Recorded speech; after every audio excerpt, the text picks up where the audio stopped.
اور تیسرا حصہ وہی ذرنی، جیسا کہ سورہ مزمل میں بھی ہم دیکھ چکے، سورہ نور میں بھی دیکھ چکے، وَذَرْنِي وَمَنْ خَلَقْتُ وَحِيدًا، چھوڑیے مجھ کو اور اس کو جس کو میں نے بنایا ہے اکلوتا، اکیلا۔ اس کے بارے میں اجماع ہے کہ یہ آیات جو ہیں ولید بن مغیرہ کے لیے نازل ہوئی۔ بڑی جائیدادیں تھیں اس کی دونوں شہروں میں، قریتین عظیم جو ایک مکہ اور ایک طائف، ٹوین سٹیز تھی، اور اس کی جائیداد، اس کے باغات، پیسے بہت، اللہ نے اولاد بہت دی تھی، خود یہ اکلوتا تھا اپنے ماں باپ کا، وحیدہ بنایا میں نے اسے، اکیلا تھا وہ۔ وَجَعَلْتُ لَهُ مَالًا مَمْدُودًا، اور اسے میں نے بہت سا مال دے دیا جو پھیلا ہوا مال ہے، شہروں کے اندر جائیداد ہے بکھری ہوئی ہے۔ وَبَنِينَ شُهُودًا، اور بیٹے میں نے دیے اسے جو اس کے نگاہوں کے سامنے رہتے ہیں۔ یہ بھی کسی شخص کی توانگری اور مرفہ الحالی کی علامت ہے کہ بیٹے اس کی نگاہوں کے سامنے ہوں، وہ ایکسپورٹ نہ ہو گئے ہوں امریکہ اور یورپ، معلوم ہوا کہ وہ تو گئے ہوئے ہیں بیٹے، ان کو دیکھنے کو بھی آنکھیں ترستی ہیں، سمجھے آپ، وہ تو پھر معلوم ہوا کہ کوئی بڑی ہی پتلی حالت ہے۔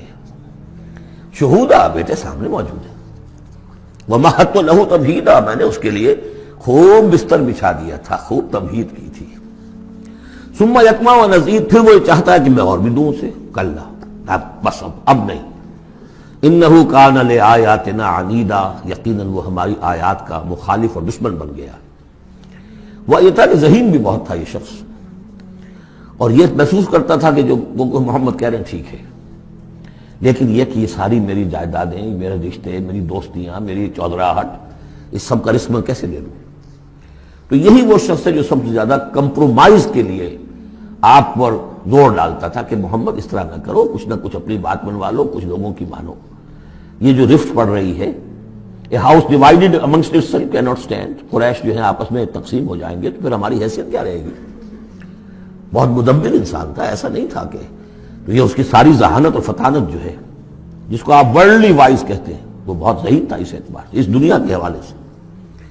اور وہی شخص تھا، تو اس کا معاملہ یہ ہوا کہ ایک مرتبہ یہ کہیں گفتگو ہو رہی تھی بیٹھ کر چوپال میں کہ کیا کہیں ہم میں سے کوئی کہتا ہے یہ جادوگر ہے، کوئی کہتا ہے یہ شاعر ہے، باہر سے لوگ آتے ہیں، وہ جب سنتے ہیں مختلف قول تو وہ پریشان ہو جاتے ہیں، وہ سمجھتے ہیں کہ یہ خود پریشان ہے، جب یہ مختلف الخیال ہیں تو چلو میں خود جا کے اس شخص سے مل کر دیکھوں وہ کیا ہے۔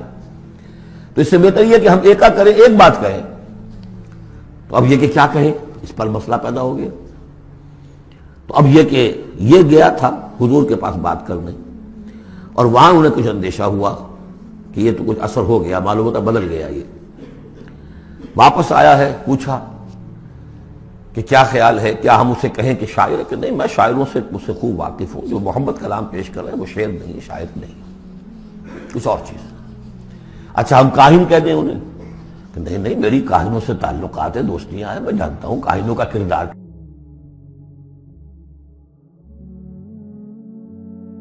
بھی لگ جائے، یہ کرتا ہے دو ٹوک بات، تو پھر کیا کہیں؟ ان کو یہ سمجھ میں آیا کہ یہ تو گیا، اس پر تو جادو چل گیا محمد کا۔ لیکن اس نے جب تیور دیکھے تو کہا، یہ کہا جا سکتا ہے کہ یہ جادو ہے جو منقول ہے، پیچھے سے چلا آ رہا ہے۔ اب یہ جو اس کی گفتگو میں جو اس کی رد و قدا ہوئی ہوگی، ضمیر نے ملامت کی، کچھ اپنے ضمیر کو دبایا، کچھ اپنی مصلحتوں کو سامنے رکھ کر جو بات، اس کا ایک نقشہ کھینچا گیا ہے یہاں، فصاحت و بلاغت کی انتہا ہے۔ سأرهقه صعودا، میں اسے چڑھائی چڑھواؤں گا، وہ عذاب جو ہم پہلے بھی پڑھ چکے ہیں، یسلک عذابا صعدا، وہ عذاب کے جو جس کی سختی اور شدت بڑھتی چلی جائے۔ انہ فکر وقدر، اس نے غور کیا، کچھ اندازہ کیا کہ حق کو ماننے کا کیا نتیجہ نکلتا ہے، نہ ماننے کا کیا نتیجہ نکلتا ہے، وہ بیلنس بنا رہا ہے اپنے ذہن میں۔ انہ فکر وقدر فقتل کیف قدر، تو ہلاک ہو جائے، کیسا غلط اس نے اندازہ ٹھہرایا۔ ثم قتل کیف قدر، پھر ہلاک ہو جائے، کیسا غلط اندازہ ٹھہرایا۔ ثم نظر، پھر اس نے ذرا دیکھا، جیسے کہ کہہ رہا غور و فکر، لوگ دیکھیں غور و فکر کر رہا ہے۔ ثم عبس وبصر، پھر ذرا وہ اپنا منہ بسورا اور ماتھے کے اوپر بھی کچھ وہ بل لے آیا۔ ثم ادبر واستکبر، اور پھر ذرا اس نے تکبر کے ساتھ اپنی پیچھے کو مڑا۔ فقال ان ھذا الا سحر یؤثر، اس نے کہا نہیں بس ٹھیک ہے، یہ جادو ہے جو چلا آ رہا ہے، محمد کا کلام جو ہے جادو ہے، جادو اثر تو ہے۔ ان ھذا الا قول البشر، لیکن ہے بہرحال یہ انسانی کلام، یہ جو محمد کا دعویٰ ہے کہ یہ اللہ کا کلام ہے، یہ نہیں۔ سأصلیہ ہے سقر، اب اس پر جو اللہ کا غضب بھڑک رہا ہے، ان قریب میں اس کو ڈالوں گا آگ میں، وما ادراک ما سقر، اور تمہیں کیا معلوم کہ وہ سقر کیا ہے، لا تبقی ولا تذر، نہ باقی رہنے دے گی نہ چھوڑے گی، موت بھی نہیں آئے گی۔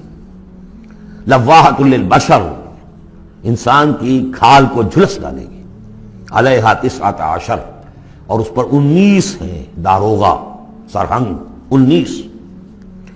یہاں تک تو یہ یوں سمجھیے کہ اسی آہنگ میں بات چلی آ رہی ہے، وہی چھوٹی چھوٹی آیتیں، وہی انداز، وہی فلو۔ آگے بڑی طویل آیت آ گئی ہے، یہ بالکل سورہ مزمل کی طرح ہے۔ وہاں جو طویل پھر آیت آئی ہے جس پر کہ ایک پورا رکوع مشتمل ہے، وہ بعد میں نازل ہوئی ہے، تو یہ آیت بھی بعد میں نازل ہوئی ہے۔ لوگوں نے کہا ہوگا یہ 19 کیا، کچھ تماشا بنا لیا لوگوں نے، اچھا بھائی 19 یہ فرشتے صرف وہاں، تو کوئی ڈر کی بات نہیں ہے۔ کسی نے کہا 10 کو تو میں نبٹ لوں گا، باقی کا تم بندوبست کر لینا، 19 ہی ہے نا، تو ایسی کون سی بڑی تعداد ہے۔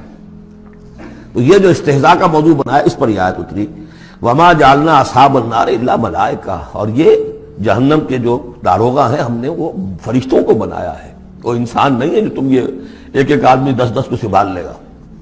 وما جعلنا عدتهم الا فتنة للذین کفروا، یہ تعداد جو ہم نے تمہیں بتا دی ہے ان کی، وہ صرف اس لیے کہ کافروں کے لیے ایک جانچ ہو جائے، پرکھ ہو جائے، لیستیقن الذین اوتوا الکتاب، تاکہ اوتوا الکتاب جنہیں کتاب دی گئی تھی انہیں یقین آ جائے۔ تو یہ روایت ترمذی ہے، ترمذی کی شریف میں روایت موجود ہے کہ یہ در حقیقت 19 کا عدد تورات میں موجود تھا، لہذا اہل کتاب کے لیے تو گویا کہ ان کے لیے ایک وہ یقین کرنے کی بنیاد بن گئی۔